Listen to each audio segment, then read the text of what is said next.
All right, Todd. Thanks, Rachel. So thanks everybody for being here. I think I have met most of you, but I'm Todd Lando. I'm with Central Marin Fire Department. I'm the battalion chief who manages all of the funding and projects related to the Marin Wildfire Prevention Authority, and organizes and manages all of our programs related to wildfires and wildfire hazard mitigation.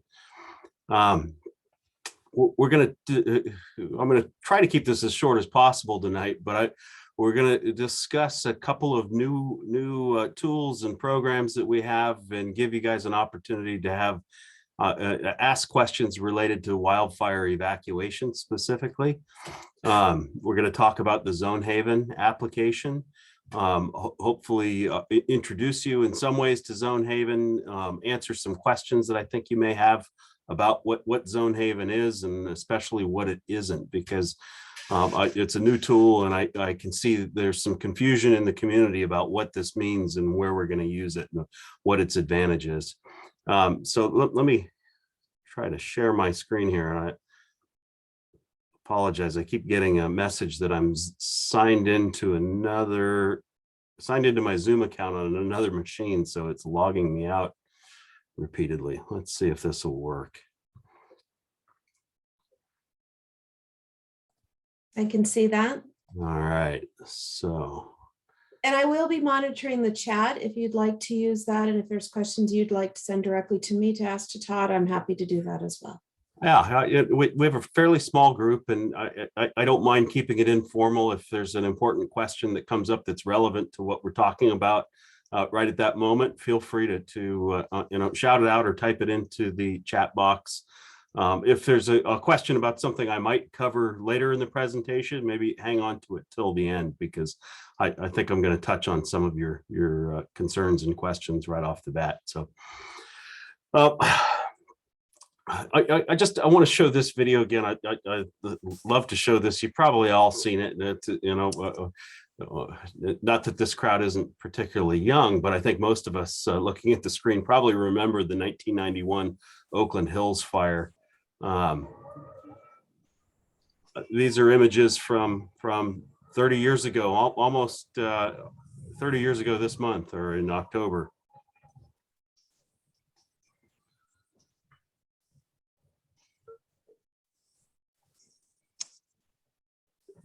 This is in the very early moments of the Oakland fire. Fire started near the Caldecott Tunnel.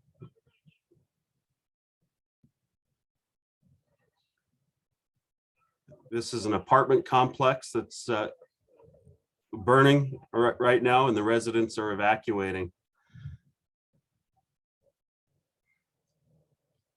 This is an image from just last year. This is the Sonoma County. Fires raging in. All right. Oh, boy, I jumped ahead. So, just good images of some of the chaos and confusion that can happen during a wildfire evacuation, and it sets the tone for why we have worked so hard for the last 30 years to develop new communication tools, new methods, and provide better education on how to prepare and how to evacuate a wildfire. And certainly nothing from 1991 overshadows what happened in 2017 in the North Bay fires, 2018 in the Camp Fire, 2019 in the Kincaid fire in Sonoma County, 2020 in virtually every county in the state, and then 2021, was some of the biggest evacuations and the largest fires we've seen in state history. We've broken that record every year since 2015. So important topics we're going to discuss here. So I'm going to just give a really quick rundown. There's a handful of slides. One of the things we need to focus on is when to prepare for a fire, when to prepare for evacuation, and especially what to do when a fire is burning nearby.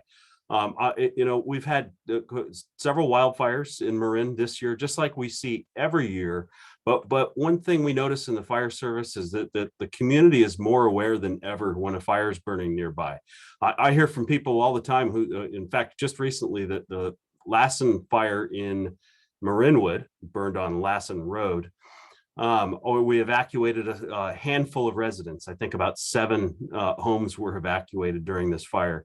I heard from residents of Marinwood who said there's never been a fire like this before. I've lived here 30 years. In some cases, I've lived here 50 years. I've never seen a fire this close to my home.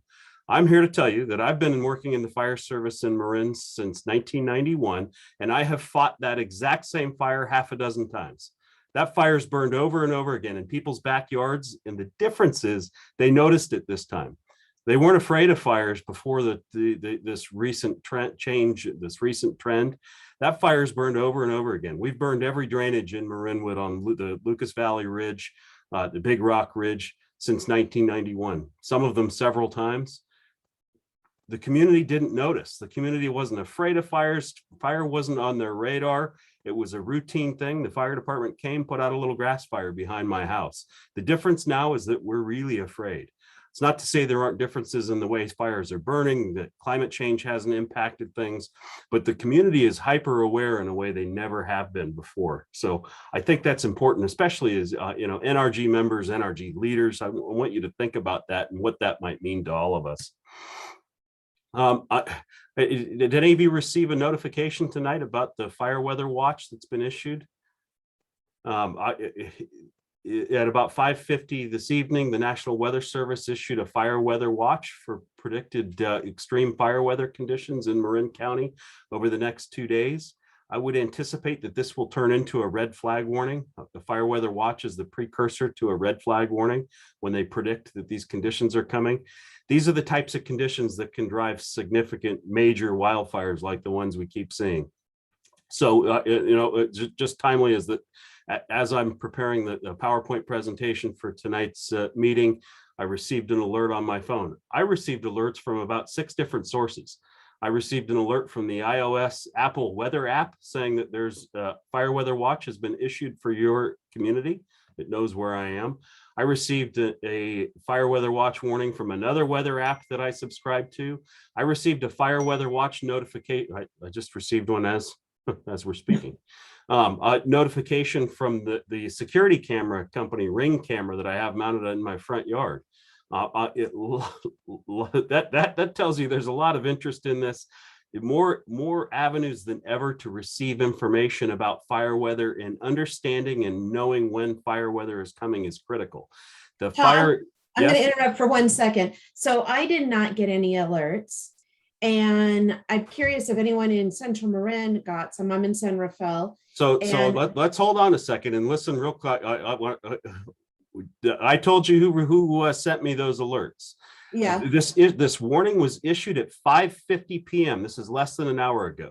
Central Marin Fire Department, Alert Marin, Nixle, none of those organizations have relayed this information. Right, and you please understand there's a lag time. This is a weather forecast.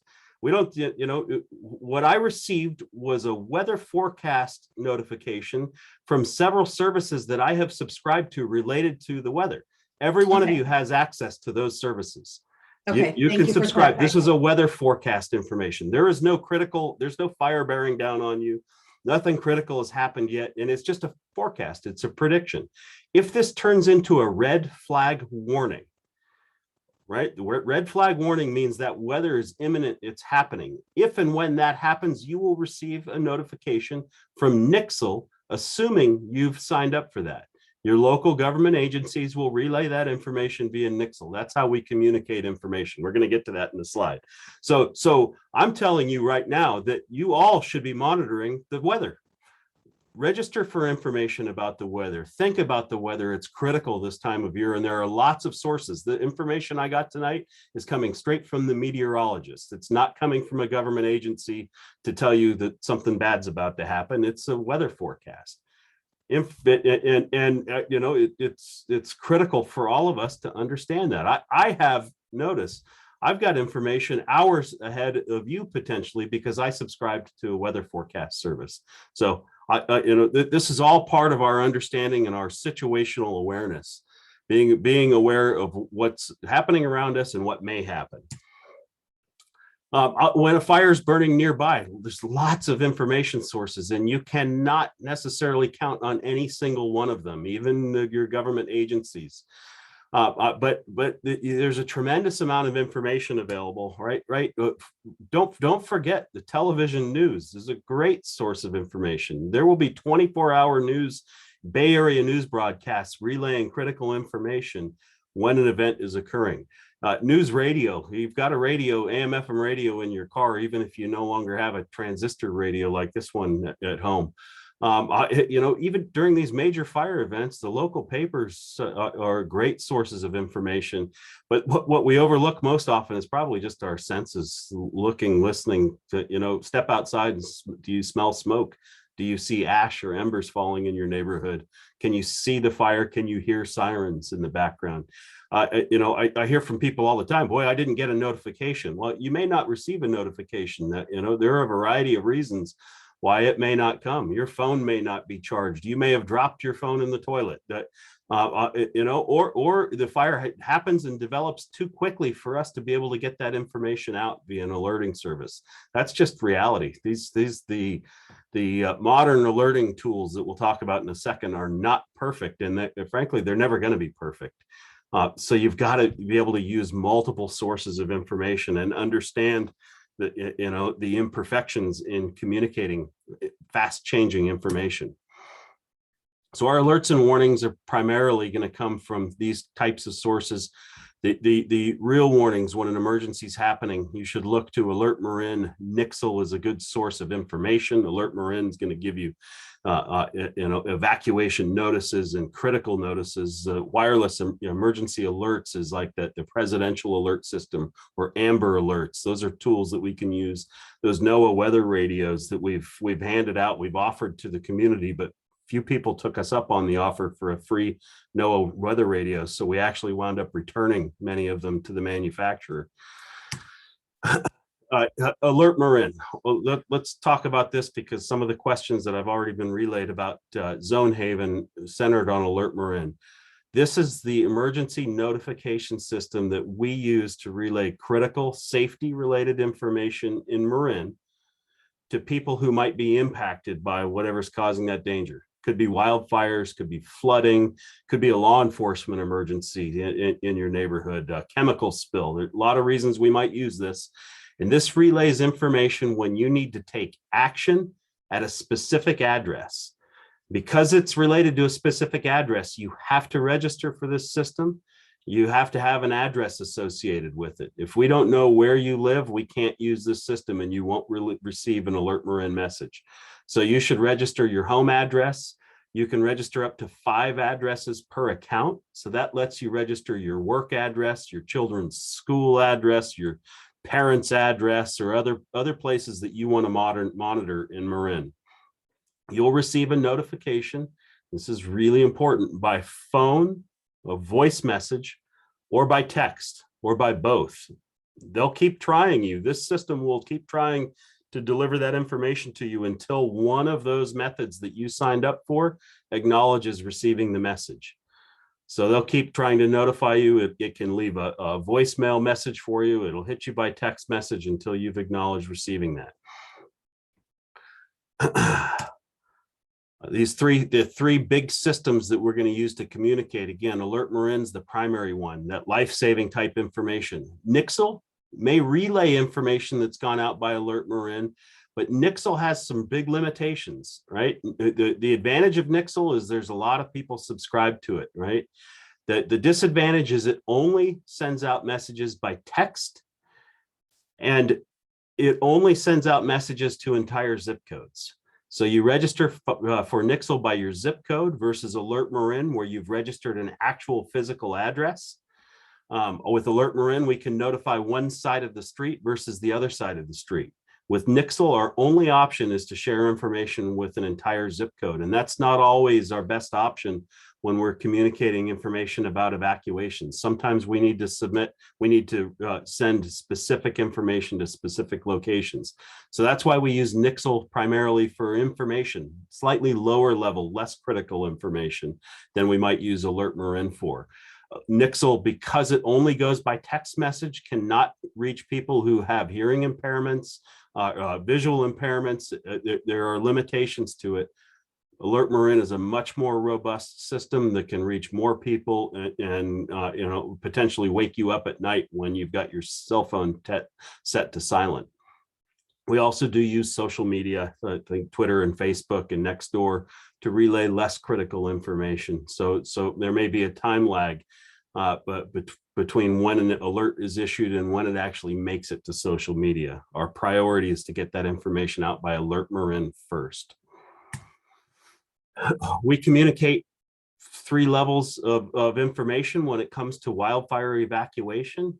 We've gone over this over and over again. I know most of your faces have been at our presentations about this, but I'll just quickly repeat.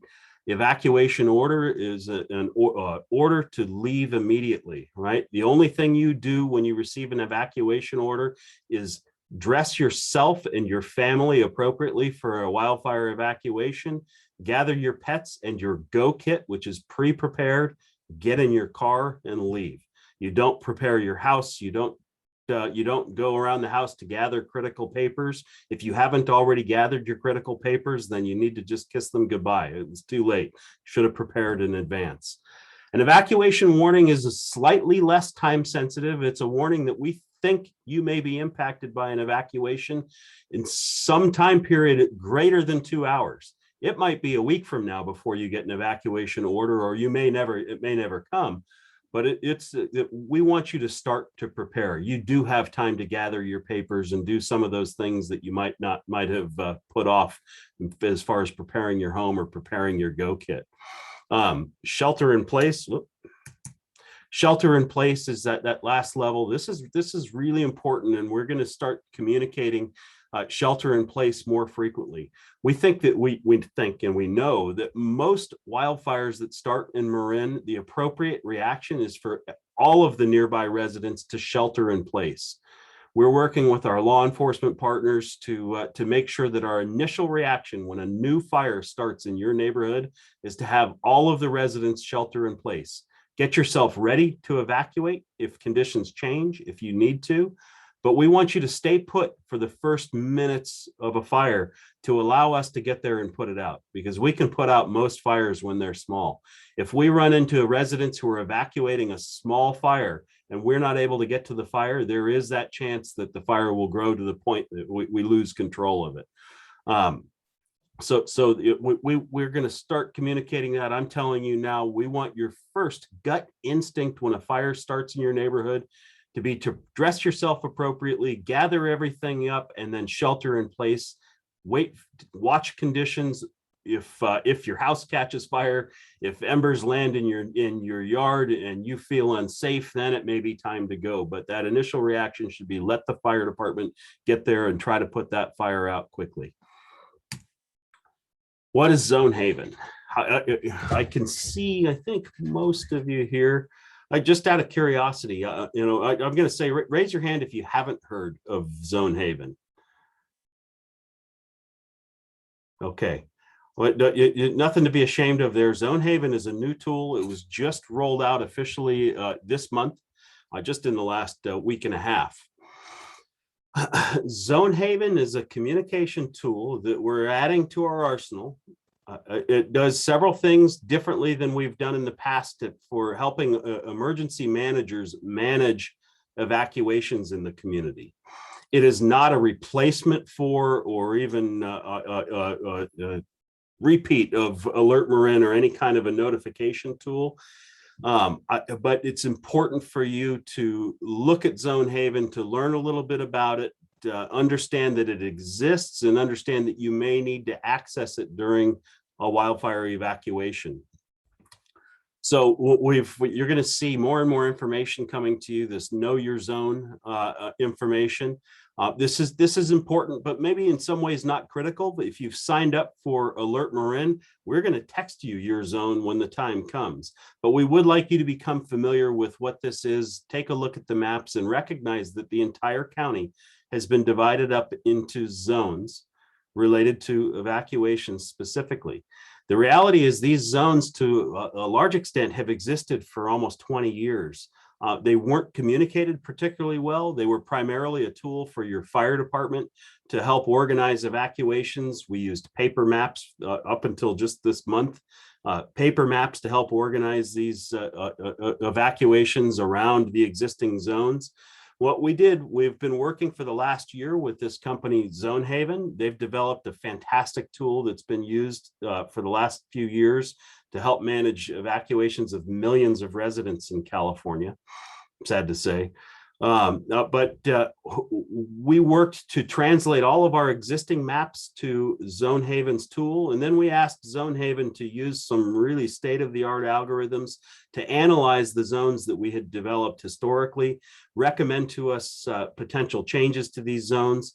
They're based on things like traffic patterns, choke points for traffic, the presence of temporary evacuation points like schools or other big flat areas where people can safely gather during a wildfire.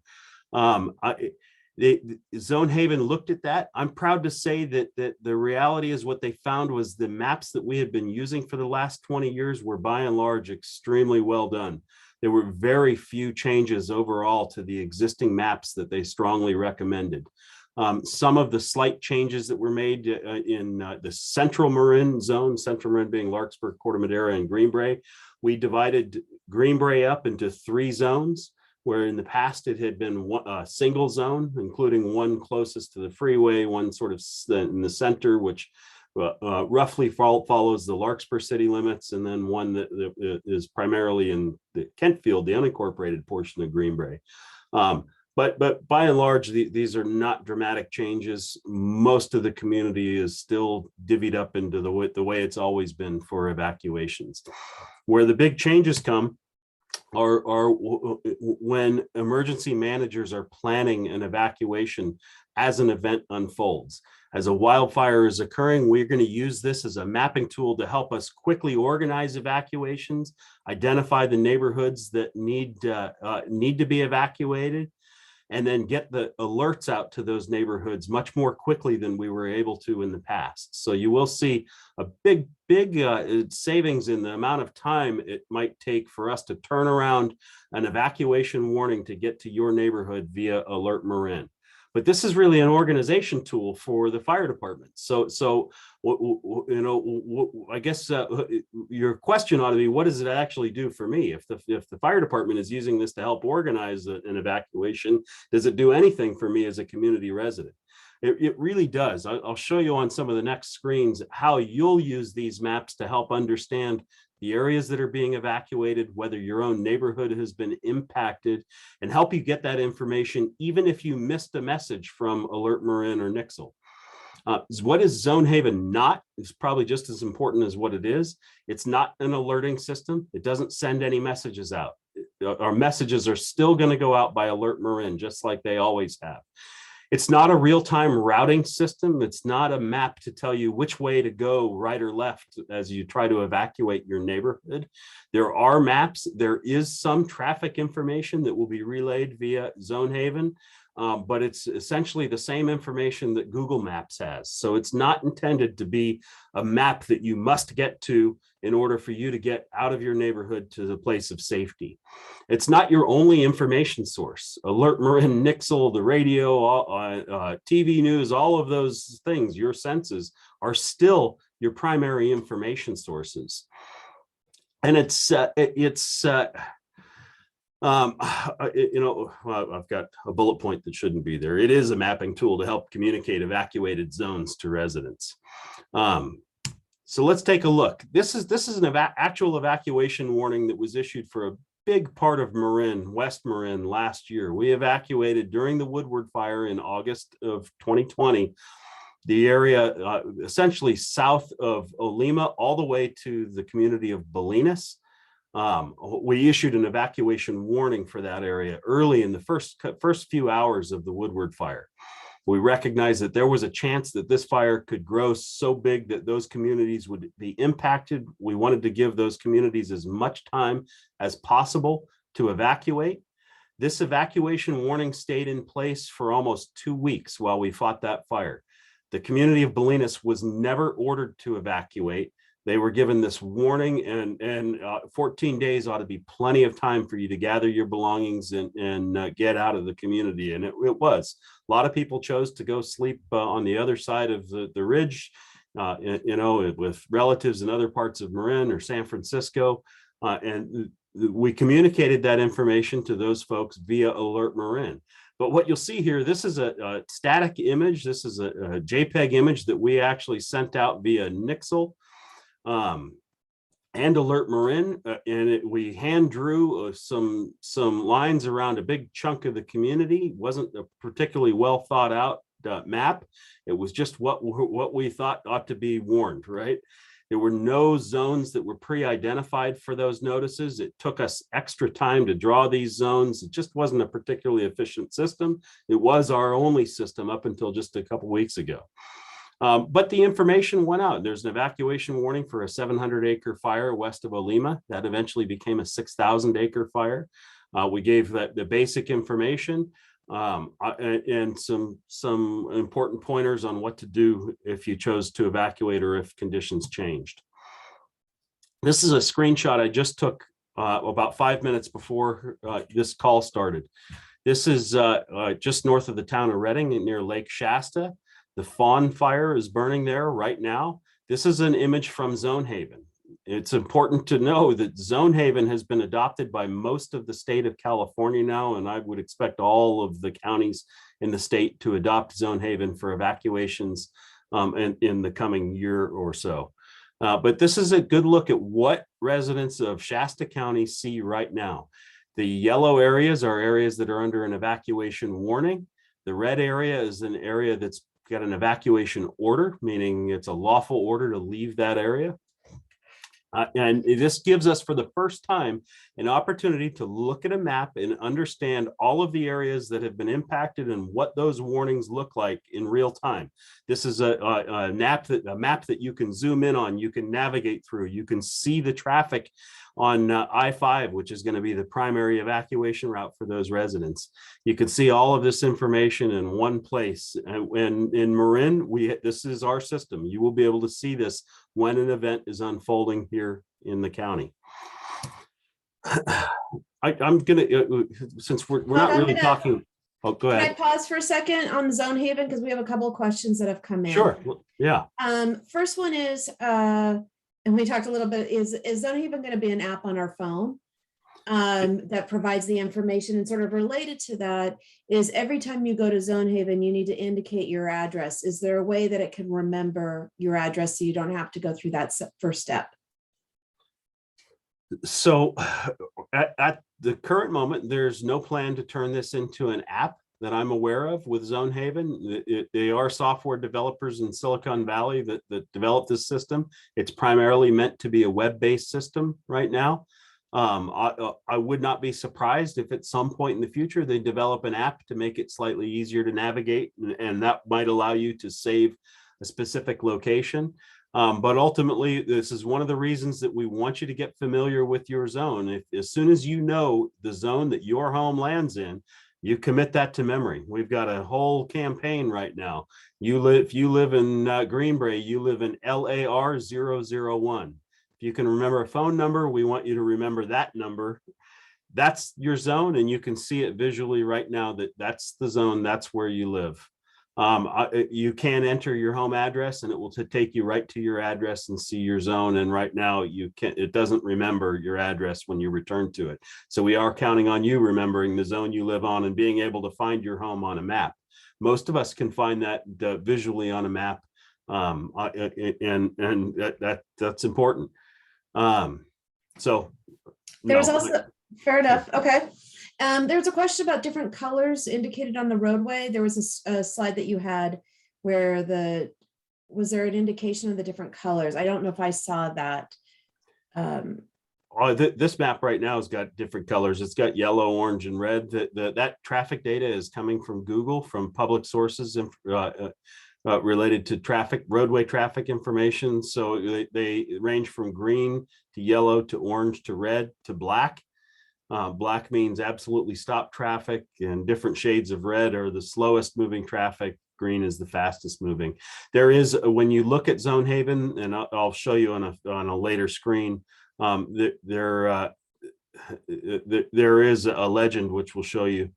In fact, let me just pull this up. We might as we're here talking about this. I'm going to stop sharing real quickly, and I'm going to share a different screen because I've got Zonehaven.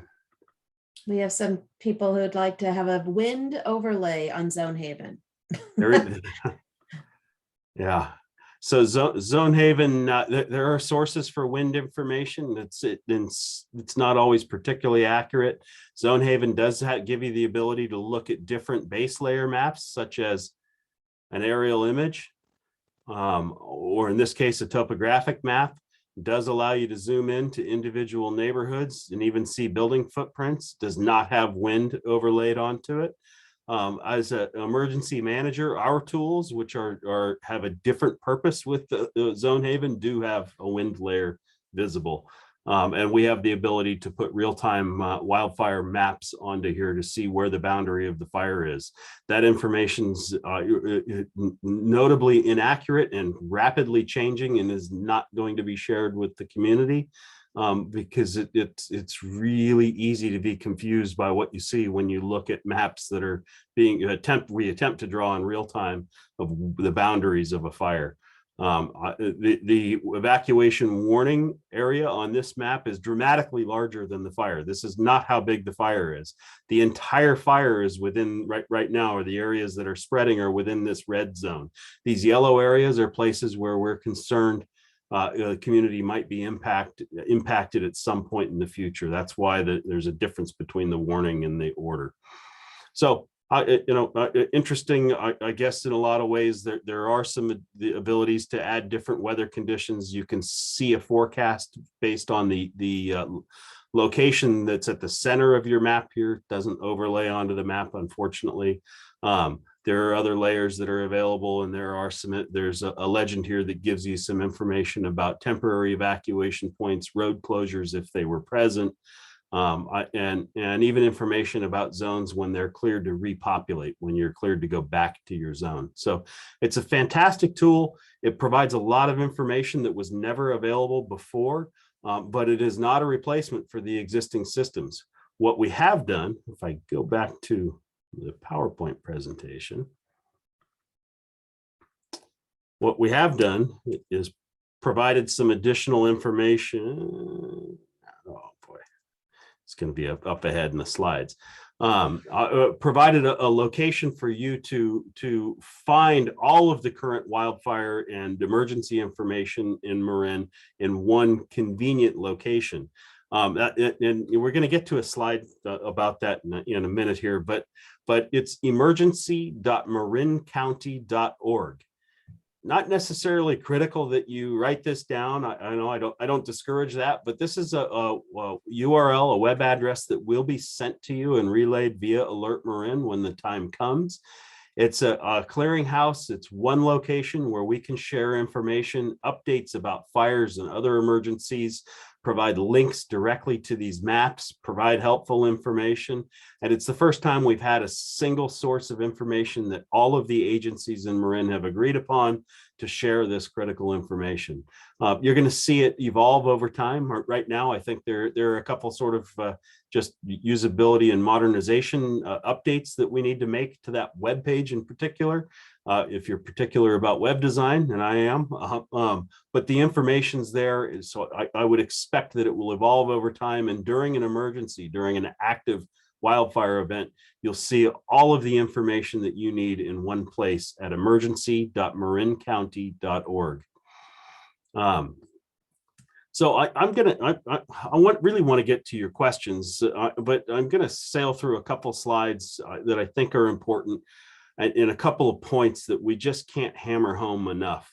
There is information out there. We've already published the fire clear wildfire evacuation maps for the county. I've said this before. I think in an earlier presentation to the NRGs, I talked about these maps. They're important. I see a lot of interest in people. I see people clutching these maps as though they're some kind of a Bible. They are not. these maps are meant to provide some important information and to you, but there is nothing on any of the fire clear wildfire evacuation maps that you don't already know. If you live in this neighborhood, unless you just moved there, you know how to get out of your own neighborhood. We do not have any secret routes out of your neighborhood. There are no special ways to go, no shortcuts through fire roads or over the hill. Your route out of your neighborhood is the way that you take to get to the grocery store in every case. Your goal is to get to a wide road at the valley floor. Your goal is to get stuck in traffic. Sounds counterintuitive. I know there's just terror in the community about what it might be to be stuck in traffic, but traffic is not your enemy during a wildfire. Traffic is going to be a reality during a large scale evacuation. Your goal is to take the fastest route by car to the valley floor where you will be stuck in traffic and you will be safe. The wide roads on the valley floor are a safe place to be. I'm talking about Sir Francis Drake Boulevard, Magnolia, Novato Boulevard, Highway 101, Blythedale and Mill Valley. Those are safe places to be during a wildfire. And I know there are people that think I'm nuts when I say that. But bear with me for a second. So this is a look. This is the fire clear map for the city of Nevada. We've got them for Green Bay and Corte Madera as well. Fire clear maps are available for download at FireSafe Marin, have been for over a year. They're interesting, but again, it's not critical for you to have these maps. You know how to get out of your own neighborhood. I'm afraid that because of the way I've seen some people clutch onto these maps, that there are going to be people who freeze up and find themselves unable to get out of their own neighborhood because they can't find this map. During an evacuation, you've got to have a go kit. Put it together now. I'm not going over what's in a go kit tonight, but if you don't have one by your front door right now, put it together tonight or tomorrow. A red flag warning is coming right now. When it's time to evacuate, how you dress can make a huge difference in your survival. Go over our information. It's on the maps. It's been shared with you over and over again. Whole page dedicated to it at FireSafe Marin. Learn how to dress for evacuation.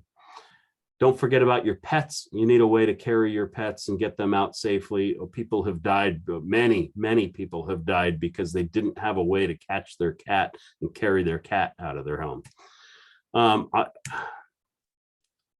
We've covered evacuation orders. I'm trying to get to a specific slide here. Come on. This is critical. We can't emphasize this enough. We know that there's a lot of fear from people about getting in their car. I hear from residents almost every day after years of shouting this, that people intend to evacuate by foot. And when I ask them, why would you evacuate by foot? They say, because I know there's going to be traffic and I don't want to get stuck in a traffic jam and I don't want to die in my car. Okay, so if you're on a commercial airline flight and the plane starts to have some engine trouble, right? There's 3 more good engines in it, but one of them starts to have trouble. Your first choice is not to jump out of that plane without a parachute. That's what evacuating on foot is. Evacuating on car because you're afraid of being stuck in your car during a fire, or afraid of being stuck in a car that catches fire is frankly nonsense. Your car is the safest possible place for you to be during a wildfire evacuation. It's made of glass and steel. It's got an air filtration system. It reflects radiant heat. We've seen over and over again, people survive intense fire scenarios with a huge amount of heat and flames outside, unsurvivable conditions outside of the car, and they step out of their cars unharmed. What we haven't seen, by and large, are people dying inside of their cars. There's a couple notable exceptions. We saw the horrifying wildfire in Portugal in 2016, where people died on a freeway. They were trapped on a freeway overpass with a giant eucalyptus forest burning beneath the overpass. Tragic and awful. It was the situation they were in. It was not related to the fact that they were in cars. It was not even really related to traffic. It was just bad luck. And sometimes that happens, but your chances are far better being inside the car than outside of the car.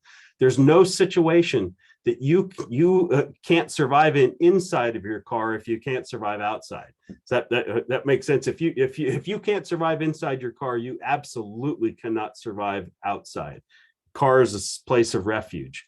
So again, traffic is not deadly. How many of you have seen this image? I assume we all have. This is Pence Road in Paradise near the Feather River Hospital, 2018. These cars burned up. There were headlines that said 86 people died in this fire. It was horrible. In this car, in this fire, 86 people died. About 56 of those people died inside their homes. They never even stepped foot outside of their home during the fire. About another 25 people died immediately outside their home, between their front door and their car. They never made it to their car. During the campfire, 7 people died after they got in their cars and started to evacuate. None of those 7 people were trapped in traffic. They all died in obscure situations on rural, mountain, unpaved roads, where they were trapped in situations where they were overwhelmed by a wall of a fire from a forest fire that was burning below them on a mountain slope. So if you got into your car and you got your car onto pavement in Paradise during this fire, you survived. Every single person. Nobody that made it onto pavement in their car died. I can't emphasize that enough. 56 people died inside their house. About 25 died in their front yards. 7 people died in their cars on rural, mountain, unpaved roads with wild vegetation and timber on both sides of them. Everybody, out of 50,000 people who were evacuated, everybody who got onto pavement in their car survived. That statistic is so critical for you to understand, and I want you to remember, the people who were inside these cars panicked and they fled on foot. Many of these people were burned. None of them died, thankfully. Many of these people were burned. Those cars would not have burned up had they stayed on the pavement. They burned up because they were abandoned on the side of the road. Some of them were abandoned in the middle of the road, and we used bulldozers to push them off the road into burning vegetation. But take a look at the top of the screen. What you'll see here are green treetops. Those trees did not burn. The canopy of the trees didn't burn. These were small flames. These were pine needles smoldering on the side of the road that burned these cars up. Again, pay close attention to that. And if there's one thing that's going to save lives during a wildfire, it's the folks that heed this advice. Get in your car, stay in your car on pavement. There are a few people that live on hillsides in Marin. We know that, and living on a hillside, whether you're in a car or certainly on foot, is a dangerous place to be. We want you to get to the valley floor. We want you to move downhill always towards the valley floor. And what we want you to avoid are these places where we call this an inside turn in the road. This is a bend in the road where there's an inside turn, and wherever there's an inside turn on a hillside street, it means that there's a drainage below you. There's some kind of a drainage, right? And if you were to drive Christmas Tree Hill in Corte Madera or Madrone Canyon in Larkspur, even parts of Greenbrae, there are these turns in the road with a steep slope below the road, and especially where there's a drainage, where a fire can travel up that drainage. Fires travel uphill extraordinarily fast, about 20 times faster than they burn downhill. And the heat is channeled in drainages. We call them chimneys when we're fighting fires.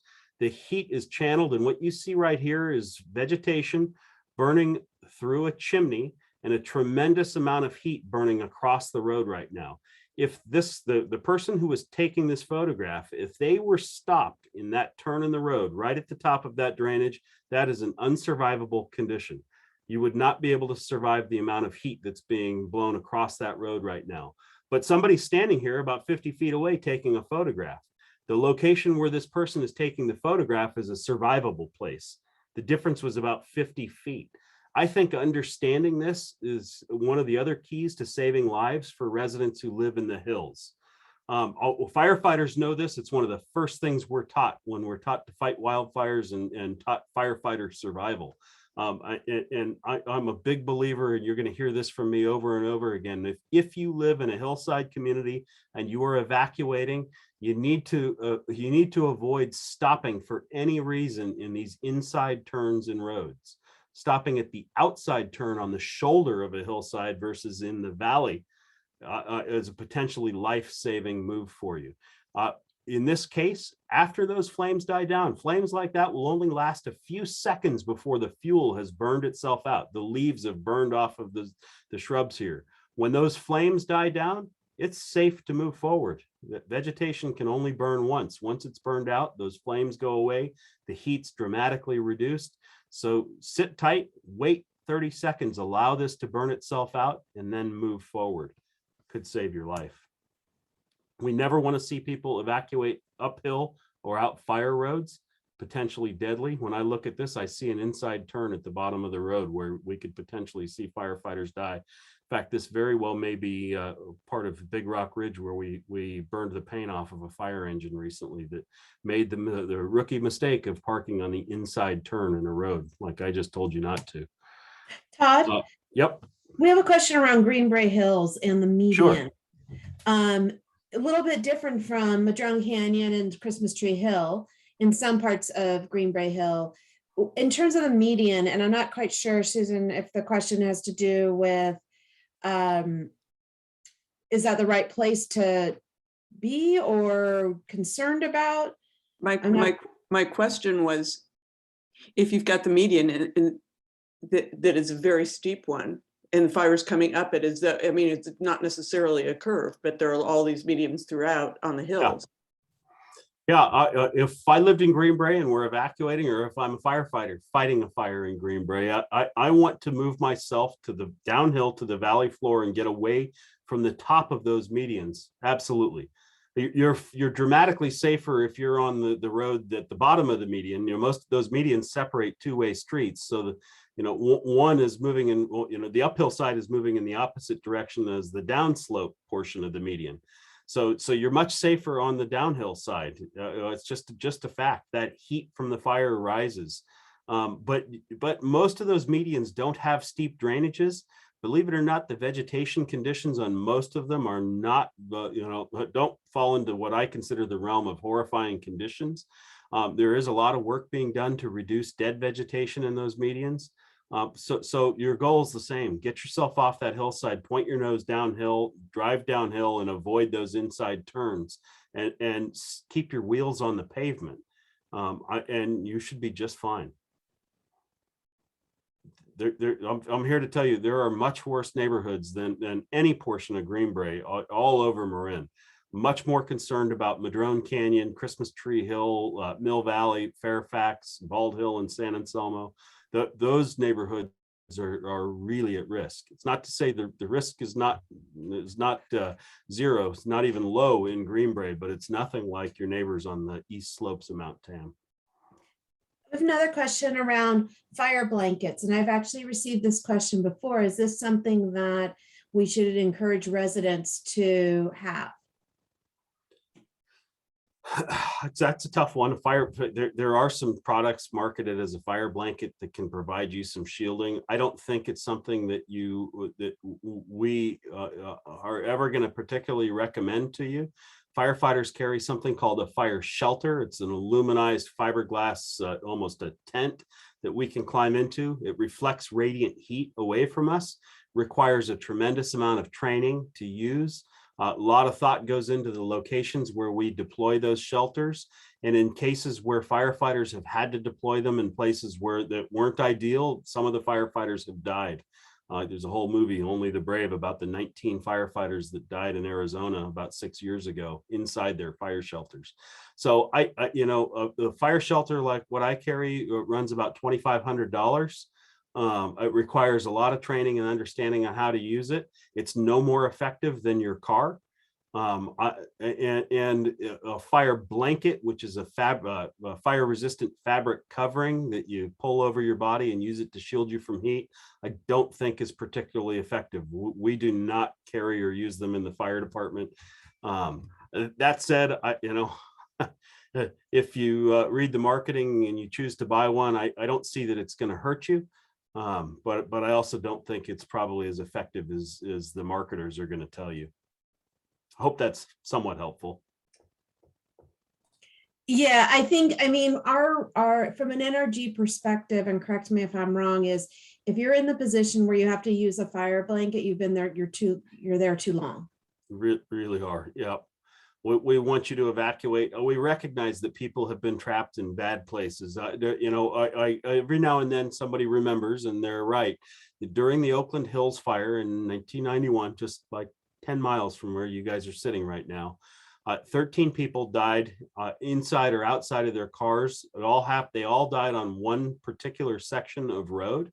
25 people died during the fire. 12 of them primarily died inside their homes, but 13 people were trapped on a hillside with burning vegetation below them on the inside turn of a road. The one car in the front stopped because of an obstruction in the road, and the other cars in a panic stopped right behind them. They stopped at the absolute worst possible place in the road in that inside turn. Had they stopped 50 feet farther ahead or 50 feet farther back, they probably would have survived. It's horrifying and tragic, and I'm certainly not accusing those people of making a bad decision. They didn't know better, and it was terrifying, and it just happened. But it didn't happen because of traffic. It didn't happen because they were in their cars, and they certainly wouldn't have been better off outside of their cars. And a fire shelter or a fire blanket wouldn't have saved them. It's it's just tragedy. But that's an outlier scenario. About 15,000 people evacuated during that fire. We've evacuated hundreds of thousands of people in the last several years in California, and everybody who got their wheels onto pavement survived. Any other questions or thoughts? I think we keep moving forward. Yeah, I do too. I didn't really talk about this last slide. You're going to hear discussion, and you'll even see it communicated on the Zonehaven map. So there's a concept that we're increasingly fond of. We've seen it work. Temporary refuge areas. It's a simple concept that people use without even knowing that we have a name for it. But there are occasionally safe places where you can stop during an evacuation if your visibility is too low to drive safely on a road, if your road is blocked, if you're stuck in traffic that is simply not moving. There are often places you can go and wait the fire out. This is an example: a big wide ball field, a playing field, a parking lot. Even just a wide section of the road. During the campfire, people took shelter inside some commercial buildings, including a drugstore and indoors temporarily, waiting for the fire to pass over them. They were safer inside because embers weren't falling. The smoke wasn't as intense. And when the fire had passed over, in some cases hours later, they were able to safely step outside. Had that building caught fire, they still would have had extra time and extra safety inside the building. And when it became untenable inside the building, they would have stepped outside. So we do want you to consider and be aware of certain locations that might be safer, like like the ball fields, like the school parking lots, playgrounds, and those wide places in the road. Frankly, being stuck in traffic on Sir Francis Drake Boulevard, it may be the mother of all traffic jams, but that's really a temporary refuge area. We know that Sir Francis Drake Boulevard can hold tens of thousands of people inside their cars safely during a wildfire evacuation. Even if it's not moving, if you've made it to Sir Francis Drake Boulevard in that big traffic jam, in a lot of ways you won, you succeeded, you made it to safety.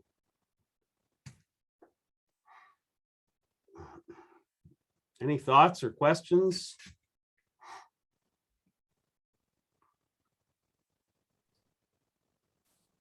Yeah, there's some questions coming through. Let's see. Exposure to smoke in the park. Like if you're in a refuge area, is there concern about the smoke? Yeah, absolutely.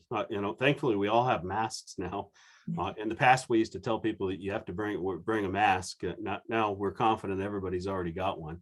We want you to try to avoid the smoke, especially during these big urban conflagrations. The things that are burning are not your typical vegetation fuels. It's different than what's in a campfire, right? We've got plastics and volatile chemicals burning. That smoke is toxic and horrifying. It's sadly sort of a part of life in California. We want you to avoid that smoke. We want you to wear a mask. The mask only filters out particulates. It doesn't filter out some of the toxic bad stuff. we don't have a good solution for you at this point. The breathing apparatus that firefighters wear isn't an option for you, and we don't wear those on wildfires anyway. Frankly, I'm terrified for the next generation of firefighters because of the amount of smoke exposure that they've had. We have firefighters right now who haven't taken a breath of fresh air since June this year. They're smoking 1,000 packs of cigarettes a day right now. It's not good for our health. Well, any news? I know it's just fairly recent, but any updates on the Mill Valley evacuation practice that they did?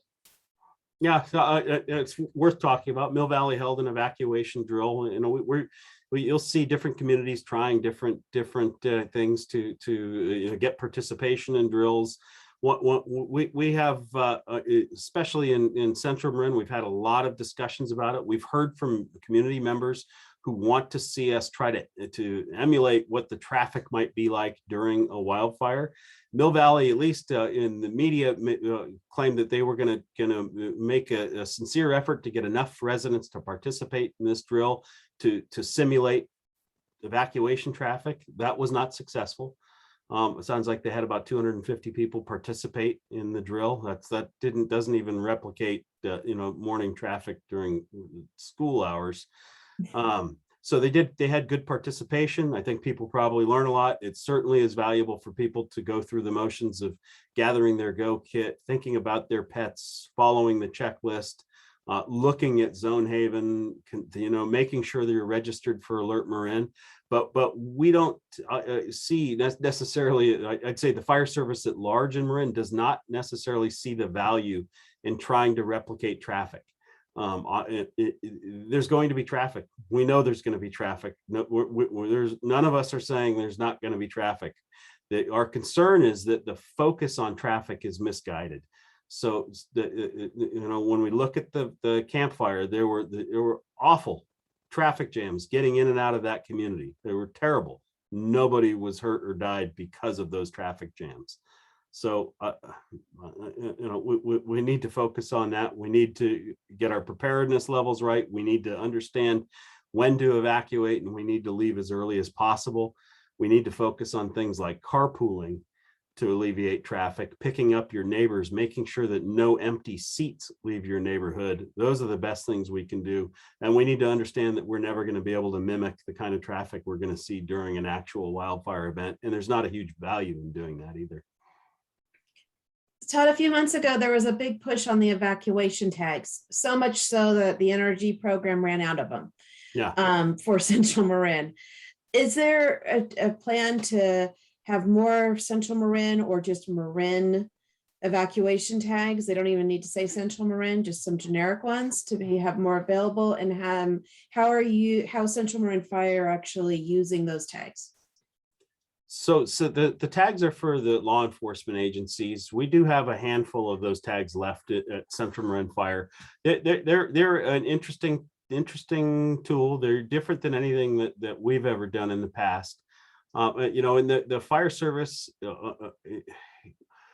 all of our efforts related to evacuation have been to give you tools to help you understand how to evacuate safely and get out of your neighborhood faster. Those evacuation tags are designed to notify law enforcement agencies that the people at a particular residence have evacuated. One of our concerns is, and frankly, and I'm saying this now, take this. Just say it. We're used to it. I'm just going to say it. One of our concerns is that this is the first time that you've been asked to do something that has absolutely nothing to do with your own safety and that will slow down your evacuation. You're being asked to put a tag on your mailbox to let the law enforcement agency know that you've evacuated. That's not for your safety. That's for information for law enforcement officers later on when they're going through a neighborhood to make sure that homes are evacuated. During an evacuation warning or when you've had time to prepare, I don't think that's a bad thing. But I want you to know that I would much rather you evacuate 10 seconds faster than spend 10 seconds trying to find that tag in the pile of papers near your front door. That evacuation tag is not about your personal safety. And I think during a wildfire evacuation, the only thing that matters is your personal safety. So don't lose sleep over whether you've got one of those tags or not. If you have it and you are organized and you've got your go kit ready and you leave your house and on the way out in one fluid motion, you can hang that tag on your way out, then that's a great thing. It shares some good information with this. But do not risk your life by delaying your evacuation even for 10 seconds. Does that make sense? Absolutely. You're getting lots of kudos from the group. Good, thank you. Okay, thank you. How about in terms of if you have to evacuate, and this also applies for the NRG programs, a lot of the work that we do around sheltering in place, residents for turning off their gas. Both in an evacuation scenario as well as a sheltering in place scenario. If you've been given an evacuation warning and you have time to prep your house, shutting off your gas may not be a bad thing. My concern is that those folks in Bolinas, that received an evacuation warning, they were under that warning for 14 days. Had they shut off their gas, they would have had no hot water. They would have had potentially no heat. We do get cold nights at the peak of fire season in the fall. So I don't want you to think that shutting off your gas is a critical issue for the fire department. It really is not. During a major fire, when a fire has burned through neighborhoods like Coffee Park or Fountain Grove in Santa Rosa, PG&E shuts down the gas for the entire community. Again, you absolutely should not delay your evacuation for 1 second worrying about your gas. Doesn't make a difference. If your house catches fire and it burns far enough that the gas lines were to rupture, it's not going to make a difference to us whether the gas was on or off when that house burns. It's not going to make your house more or less likely to burn. If you have an opportunity, if you've got some time to prepare and you're confident that you're leaving, it's not going to hurt, but it's also not going to make you safer. So, just don't lose sleep over shutting your gas off. Consider that sort of a nice to do, kind of like those evacuation tags. Great. One of the things that has come up before with other NRGs, and there is a question here on this, I'm going to try to make it a little bit more generic, is, we're not told, and we don't tell any NRG where they're going to evacuate to. No one should have a destination to regroup in a place because you just don't know at that point. And I've heard from a number of officials, if you're in if we're in a red flag warning and you're in a high area, or you have people living with you that have disabilities and you think that if you might have to evacuate, it would be really difficult, have a plan that your plan is to leave at that point of a red flag for you and go out early. If you do have to evacuate and really leave your area, have a plan. You're not necessarily just going down the street because most likely it's going to be chaos still. Your plan should be going out of the area. There was made a comment about going to Napa or going to San Francisco, depending on where it is. Yeah. We don't know. And so it's, if you can travel north, you have a plan. If you could travel south, you have a plan. So I think you have to be flexible, but, just as a reminder to the NRGs, be really careful about saying as a community, we're going to regroup in a certain location, because we don't know if that's really the direction we're going to have for an NRG, and most likely we won't. Yeah. Over the years, especially a few years ago, we heard from a lot of people, tell me what my evacuation plan is. And there were people that were really frustrated and felt that there was a failure on the part of government agencies because our evacuation plan was to teach you how to prepare and evacuate. Now, what they really wanted was directions in advance of where are you going. But I'm here to tell you, a wildfire that starts in Green Bay at 8 o'clock in the morning on an October day could be dramatically different than the wildfire that starts at 4 o'clock in the afternoon. If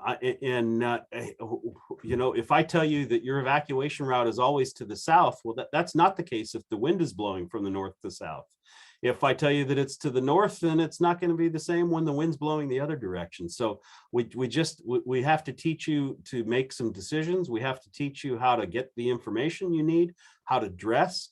and teach you these rules, which are get yourself to a valley floor. There may be different routes to get out of your neighborhood. You know, by and large, we tell you take the route that moves away from the fire, but that may not always be the case. During the campfire, you know, it was dark as night and there was fire everywhere. You couldn't make a decision on which way to go away from the fire because nobody knew. That's the reality. We can't predetermine your route. There are a handful of neighborhoods, you know, the ones that are probably the most concerned are the ones they tell me, well, there's one way in and one way out of my neighborhood. Which way should I go? And I always kind of get a chuckle. Well, you have it easier than anybody. You've only got one choice, and that's the way you're going. You're taking that one way. That's right. And you know, in some ways that's awful, but it also just made your decision making a little easier during the event. Right. I know we're just at time here. I'd like to everyone, if you have, you know, if you think you signed up for Alert Marin, but you're not sure, sign up again. I put the link in the chat, and the more specific information you provide to Alert Marin, the more accurate information you will get if there's an emergency and there needs to be action. So your street address, your phone numbers, multiple numbers, your email addresses, and you could have put in multiple addresses if you have multiple homes or you want to track other locations that are in Marin. That's really important.